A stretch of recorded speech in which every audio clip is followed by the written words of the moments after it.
O Ecocenado começa agora e você vai ver a viagem dos irmãos Vilas-Boas ao Rio Xingu em fotos inéditas na exposição Xingu 57.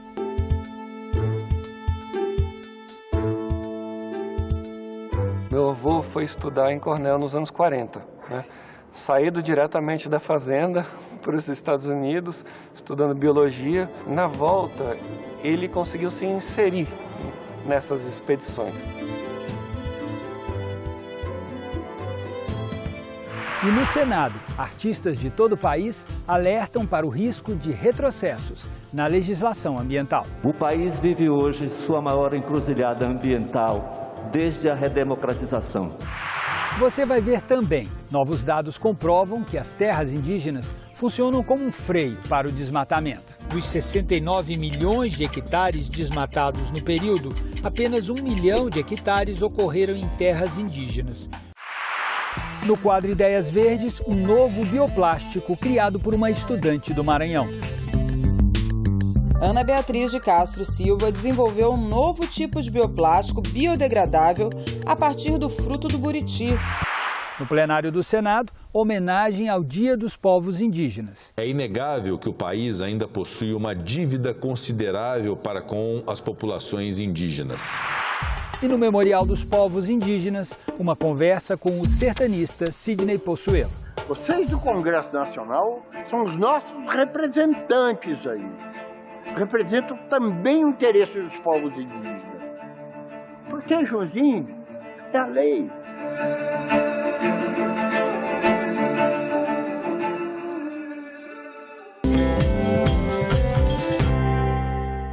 Nós vamos percorrer agora a exposição Xingu 57. Com fotos do biólogo Domiciano Dias, que acompanhou uma expedição dos irmãos Vilas-Boas à região onde seria criado em 1961 o Parque Nacional Indígena do Xingu. Vamos fazer agora uma viagem no tempo e no espaço.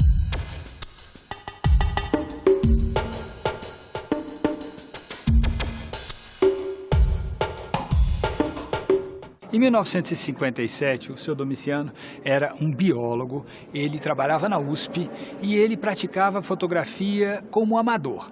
Mas aí ele teve a notícia de que os irmãos Vilas-Boas estavam realizando uma expedição ao Brasil Central.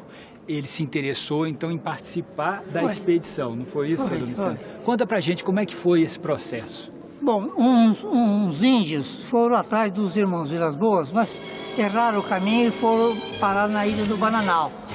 Então o Vilas-Boas foi lá pegar esses índios que tinham errado o caminho na Ilha do Bananal e levar até o Xingu, a base lá do Xingu. Foi onde eu encontrei com eles e desci o Xingu junto com o grupo, não é? Eu tinha acho que 29 anos.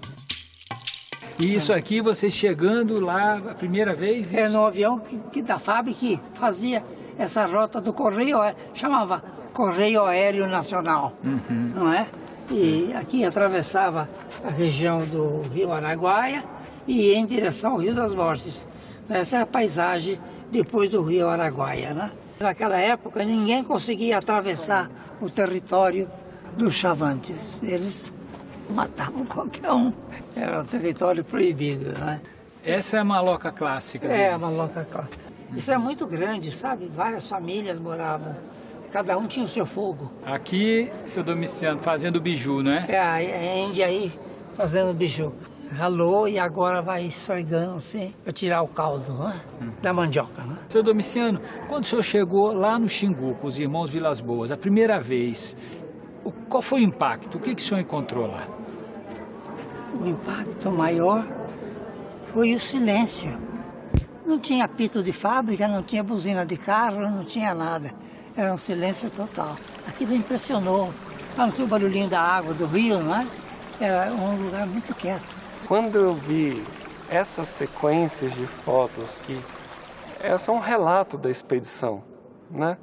Eu comecei a pesquisar para saber, bom, será que isso é algo único, especial mesmo? E era, né? Até meu avô se surpreendeu. Ele nunca tinha visto as fotos ampliadas. Meu avô foi estudar em Cornell nos anos 40, né? saído diretamente da fazenda para os Estados Unidos, estudando biologia. Ele já tinha um irmão mais velho que era pesquisador. Na volta, ele conseguiu se inserir nessas expedições. O pretexto era científico, né? Ele foi lá recolher orquídeas, insetos, milhos nativos, né?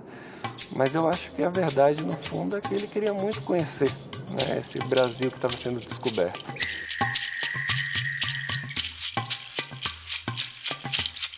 Esse aqui é o senhor, Eu, com 29 anos. 29 anos.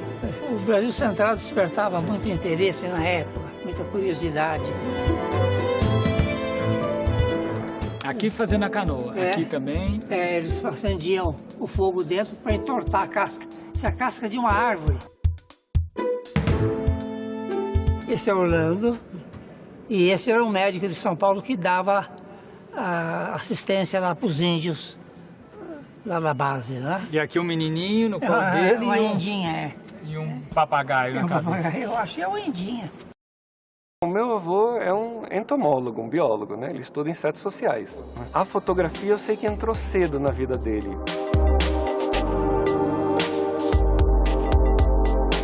O primeiro álbum que eu vi dele é de 1945, quer dizer, com 17, 18 anos de idade, né? De uma pequena expedição, de uma pequena pescaria que ele tinha feito com os amigos. Quer dizer, veja, ele é meu avô, né? Eu sou nascido em 79, ele é de 28. Aqui tinha muito mosquito. Essa cachoeira Fão Márcio era só mosquito, a gente quase morria com picada de mosquito. Essa atravessando a cachoeira Fão Márcio, né? E aí a canoa fez água. Entrou água dentro, foi uma correria. Tinha corredeira lá, tem, né? O pior é que tinha a nossa comida aqui também. A gente olhando assim as fotos, a gente não tem ideia da dificuldade, né? Do grau de dificuldade, né? Não tem dificuldade. Olha aqui a raia que o senhor falou, né? Ela tem um espinho aqui, quase bate com o rabo, assim, perigoso. Aqui peixe, tinha né? piranha nesse rio, sabe? É, Eu ia tomar banho ali, mas tinha que ficar de olho. sei.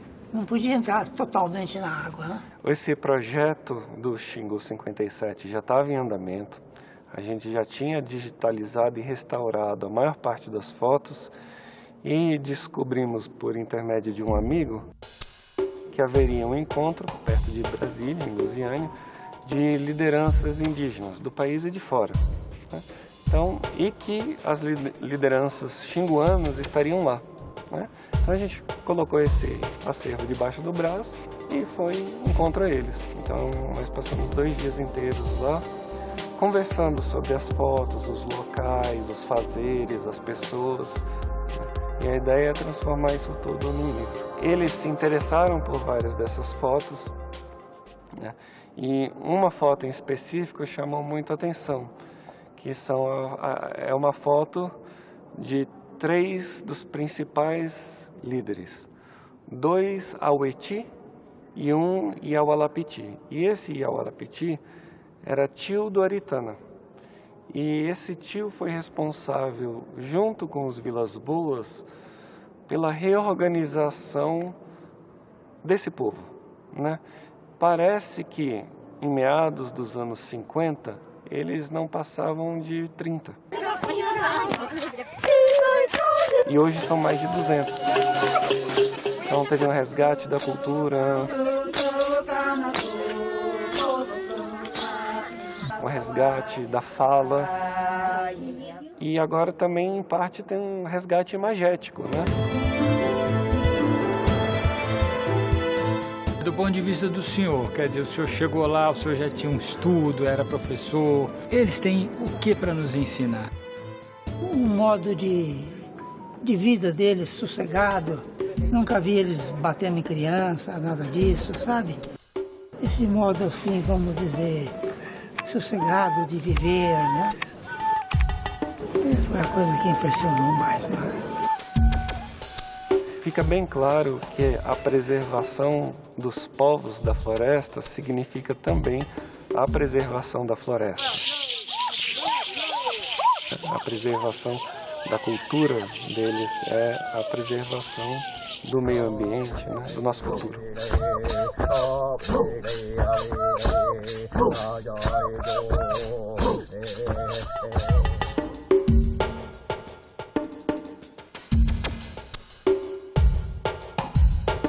O desmatamento atingiu mais de 20% da área total das propriedades rurais do país nos últimos 30 anos. Mas nas terras indígenas, a perda não passou de 1%, comprovando o papel de proteção ambiental desempenhado pelas populações indígenas. Dos 69 milhões de hectares desmatados no período, apenas 1 milhão de hectares ocorreram em terras indígenas. Porém, a pressão cresceu nos últimos anos. A área ocupada pelo garimpo ilegal em terras indígenas ficou 5 vezes maior entre 2010 e 2020. As maiores áreas de garimpo estão hoje nos territórios Kayapó, Munduruku e Yanomami. A atividade de mineração é ilegal nas terras indígenas, mas pode ser legalizada caso o Congresso aprove o PL 191 de 2020. E o plenário do Senado foi palco de uma bela homenagem no Dia dos Povos Indígenas, celebrado todos os anos em 19 de abril.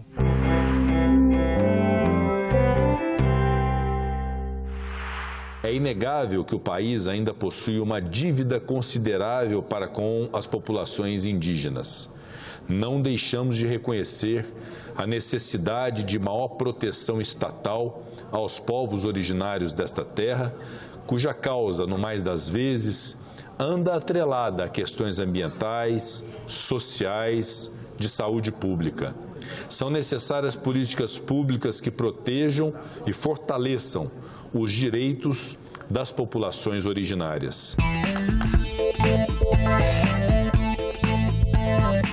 Uma estudante de ensino médio de Imperatriz, no Maranhão, foi destaque na última Feira Brasileira de Ciências e Engenharia.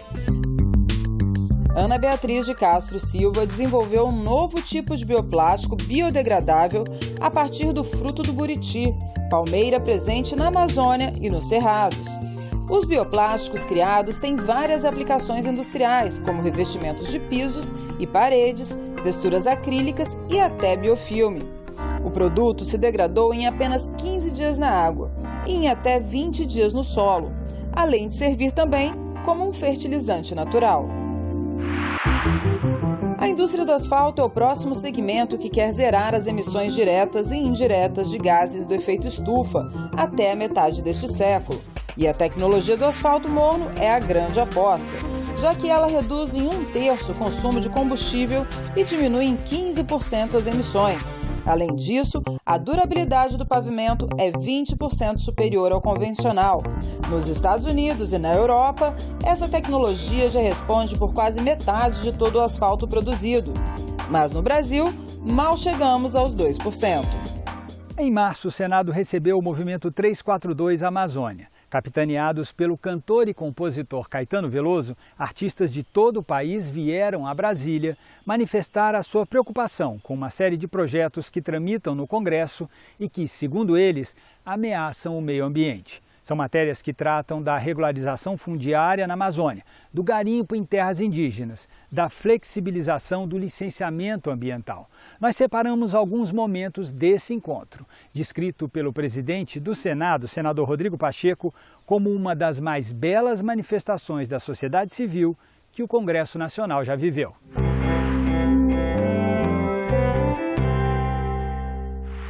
Você vê o senador Jacques Wagner, ali, o senador Otto Alencar, o senador Paulo Rocha, um grupo muito grande mesmo, de artistas, de ambientalistas, de pesquisadores, liderados ali pelo Caetano Veloso, que neste momento está fazendo uma foto oficial junto com o presidente do Congresso Nacional e senadores. Gostaria de saudar todo o movimento na pessoa do grande Caetano Veloso. Seja muito bem-vindo ao Senado Federal. Há uma responsabilidade do Congresso Nacional, do Poder Legislativo brasileiro, de ouvir as mais diferentes ideias, sem preconceitos, sem discriminações de qualquer natureza. Este encontro, presidente, traz a preocupação por um conjunto de matérias que tramitam aqui no Congresso Nacional. Matérias que, no entender deste conjunto de artistas que está aqui presentes, do conjunto das entidades aqui presentes, são porta-vozes disso, ameaçam a vida no Brasil e, em última análise, ameaçam a vida no planeta, já que comprometem, sobretudo, os ecossistemas, sobretudo da minha região, da região amazônica. Caetano me pediu que viesse aqui. Todos os artistas que estão aqui são artistas que estão na luta aí, que nunca deixam a desejar, que são atacados nas redes sociais pela milícia digital, que são criminalizados e estão aqui apesar de tudo. O país vive hoje sua maior encruzilhada ambiental desde a redemocratização. O desmatamento na Amazônia saiu do controle. A violência contra os indígenas e outros povos tradicionais aumentou. E as proteções sociais e ambientais construídas nos últimos 40 anos vêm sendo solapadas. O Senado tem o poder e a responsabilidade de impedir mudanças legislativas irreversíveis que, cedendo a interesses localizados, empurram uma conta imensa à sociedade e comprometem o futuro do país. Mais uma vez eu volto a essa casa. Ao longo das últimas décadas, nós temos trabalhado juntos, tentando impedir o desmatamento da nossa Amazônia. Eu acredito que todos nós estejamos juntos para pedir ao presidente que freie a aprovação desses PLs. Sem dúvida alguma, das mais belas manifestações da sociedade civil que esse Congresso Nacional já viu. Eu quero agradecer muito a presença de todos. Vamos tratar de maneira muito séria, muito franca, muito transparente os temas que aqui foram versados, Caetano, Paula, líder Randolph. Queria que a gente tentasse cantar junto para fechar a nossa conversa com o presidente do Senado, do Congresso Brasileiro. Só esse refrão. Terra, terra, por mais distante, o errante navegante, quem jamais te esqueceria.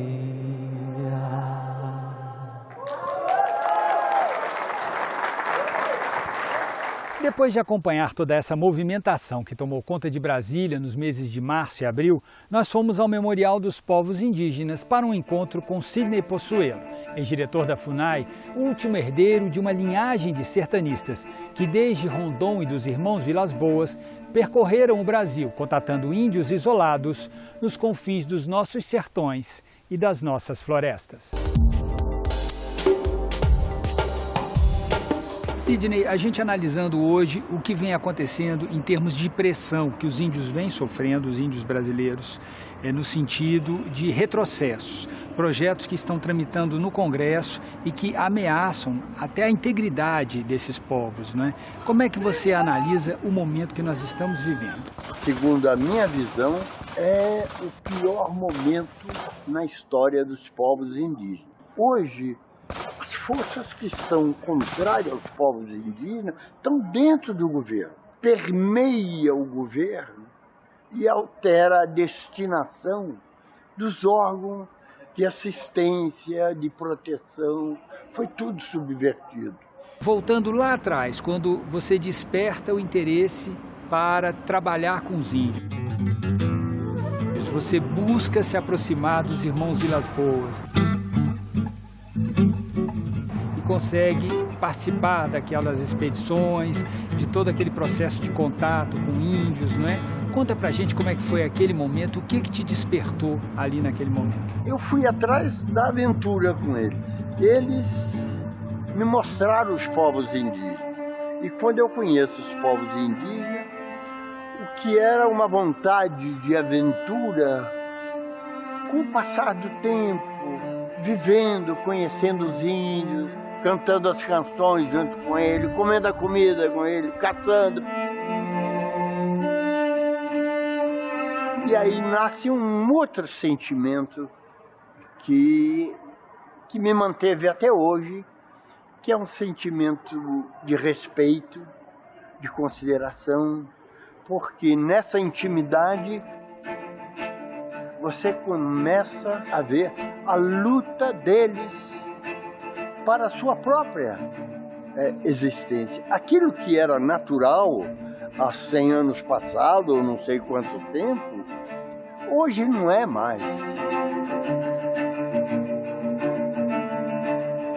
Hoje o próprio índio que está isolado tem dificuldade porque não tem mais caça, porque os brancos passaram e caçam também, ou pela própria proximidade dos brancos levando tipos de vírus e doença.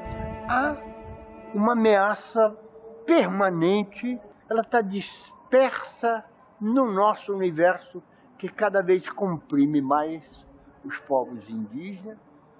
E é o que nós estamos vendo agora no Congresso, querendo passar leis que, se passarem, vão realmente destruir os povos indígenas do Brasil. A única esperança, talvez, que haja, seja no próprio Congresso Nacional. Vocês do Congresso Nacional são os nossos representantes aí. Representam também o interesse dos povos indígenas. Protejam os índios, é a lei.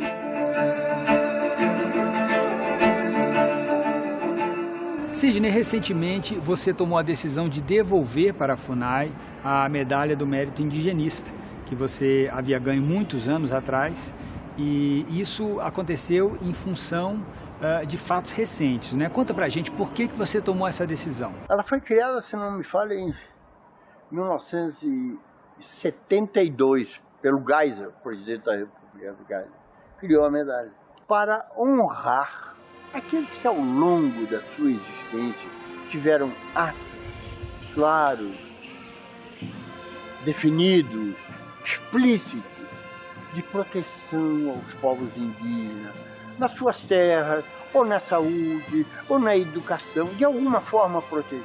E de repente eu vejo que o algoz dos povos indígenas recebe uma medalha e fazem discurso dizendo que eles são fantásticos na proteção aos povos indígenas. Inverteram todas as coisas, é um tapa na cara dos povos indígenas. Eu, pessoalmente, também me senti ofendido. Quando a gente pensa especificamente nos povos isolados, Sidney, você passou mais de meio século contatando índios.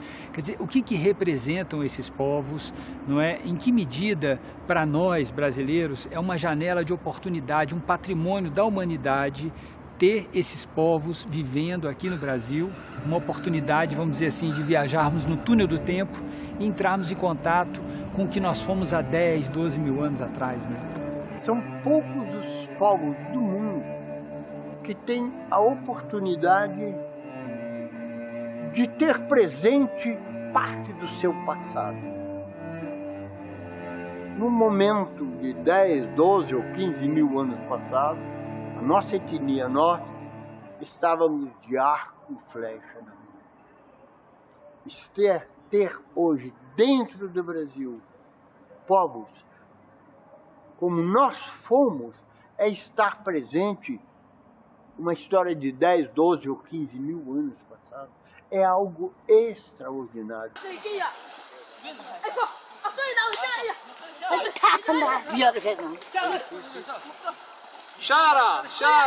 Cada vez que um grupo desse desaparece, nós ficamos mais standard e a face humana fica mais pobre. Ei! Vanessa! Cuidado!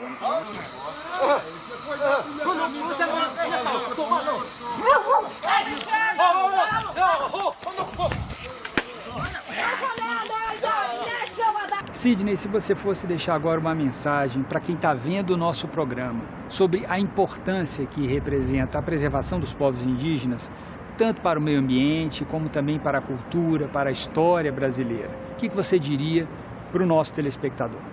O que mais cria problema entre nós, entre a nossa sociedade e os povos indígenas é uma questão fundiária, é a terra. Toda vez que se demarca esses espaços, é preciso ter em mente o seguinte: esse espaço confirma a propriedade da União. Esse espaço é um espaço